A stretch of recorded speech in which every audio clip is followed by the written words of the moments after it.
आज के दौर में खुद को गंदे विचारों से बचाना बहुत बड़ी बात है। चारों तरफ सोशल मीडिया के कारण अश्लील और गंदे विचारों की भरमार है।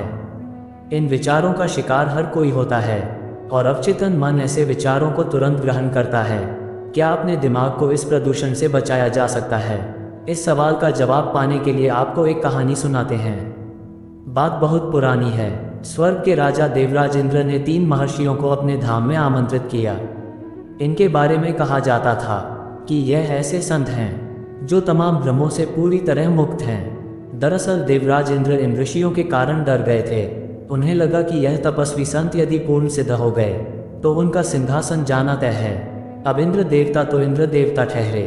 उन्होंने स्वर्ग की सबसे खूबसूरत अप्सरा उर्वशी के साथ मिलकर ऋषियों को माया के वशीभूत करने की योजना बनाई। इन महर्षियों को स्वर्ग बुलाया गया। ऋषि स्वर्ग पहुंचे तो देवराज ने उनकी खूब आवभगत की। उन्हें आदरपूर्वक बैठाया। इंद्र की सभा में अप्सराओं का नृत्य प्रारंभ हुआ। अप्सराओं का ये नृत्य इतना मनमोहक था कि देवराज इंद्र भी मोहित हो रहे थे, क्योंकि अप्सराएं आज कुछ अलग ही रंग में नृत्य कर रही थी। अप्सराओं ने सुंदरता की सारी सीमाएं लांघ दी थी। समय निकला और बाकी अप्सराएं नृत्य के मंच से अलग होती गई। अब मंच पर सिर्फ उर्वशी ही नाच रही थी। उर्वशी ने अपने सौंदर्य का जाल फैलाना शुरू किया। वह एक एक करके अपने वस्त्र निकालती जा रही थी। तभी एक ऋषि विचलित होकर बोले, कृपया ये सब बंद कर दे, यह अश्लीलता है। दूसरे ऋषि ने कहा, आप ये क्या कर रहे हैं? नृत्य बंद नहीं होगा। उर्वशी जो कर रही है उसे करने दें। आपको यदि कोई दिक्कत है तो आप अपनी आंखें बंद कर लें। ऋषि ने आंखें बंद कर ली, लेकिन बंद आंखों में भी उन्हें उर्वशी ही उर्वशी दिखाई दे रही थी। जो उर्वशी उन्हें बंद आंखों से दिखाई दे रही थी वो और भी ज़्यादा खूबसूरत थी। इस उर्वशी के तन पर एक भी कपड़ा दिखाई नहीं दे रहा था। ऋषि बहुत दुविधा में फंसे। उन्होंने सोचा कि यह क्या हो रहा है। बंद आंखों से दिखने वाली उर्वशी तो निर्वस्त्र है, इससे कम कामुक तो बाहर वाली उर्वशी है। इधर बाहर वाली उर्वशी भी सारी सीमाएं लांघ रही थी। उर्वशी ने अब अपने प्रदर्शन की पराकाष्ठा प्रदर्शित की। अब उसके वक्ष पर एक भी वस्त्र ना रहा। इससे दूसरे ऋषि विचलित हो गए और कहने लगे, ये तो पराकाष्ठा है, मैं इसे सहन नहीं कर सकता, ये सब बंद किया जाए। तब तीसरे ऋषि बोले, यदि आपको ज़्यादा समस्या है तो आप अपनी आंखें बंद कर लीजिए, लेकिन यह नृत्य बंद नहीं होगा। दूसरे ऋषि ने भी आंखें बंद कर ली, लेकिन बंद आंखों से उन्हें उर्वशी का वो रूप दिखाई दिया जो जीती जागती उर्वशी से ज़्यादा कामुक था। बाहर वाली के तन पर कुछ कपड़े तो थे। दूसरे ऋषि बहुत विचलित हुए। इधर तीसरे ऋषि उर्वशी का नृत्य तल्लीनता से देख रहे थे।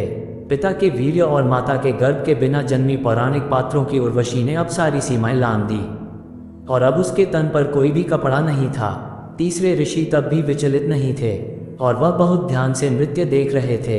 उर्वशी अचंभित हो गई, आखिर इस अवस्था में मुझे नाचते देखने के बावजूद भी तीसरे ऋषि विचलित क्यों नहीं है?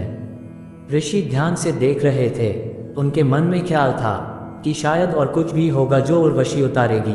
शायद उर्वशी अपनी चमड़ी उतारेगी। देखूं तो आखिर इस चमड़ी के अंदर और क्या है। उर्वशी के पास अब उतारने के लिए कुछ भी नहीं था। वह हैरत में थी कि इस अवस्था में भी वह ऋषि को विचलित नहीं कर पाए।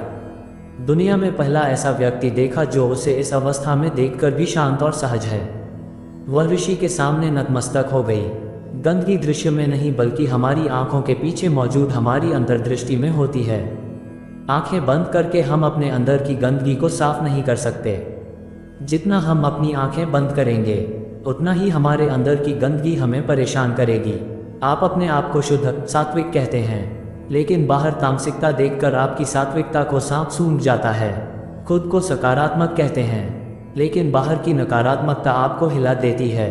यकीन मानिए, यदि आपको बाहर की नकारात्मकता अश्लीलता से असहजता होती है तो यह असहजता आपके अंदर की गंदगी के कारण है।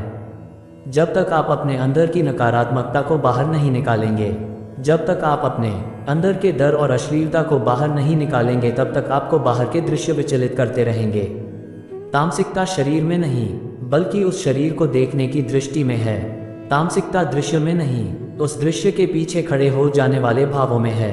अपने चश्मे को बदलिए, दृश्य बदल जाएंगे। अपनी दृष्टि को बदलिए, कुछ भी अश्लील नजर नहीं आएगा।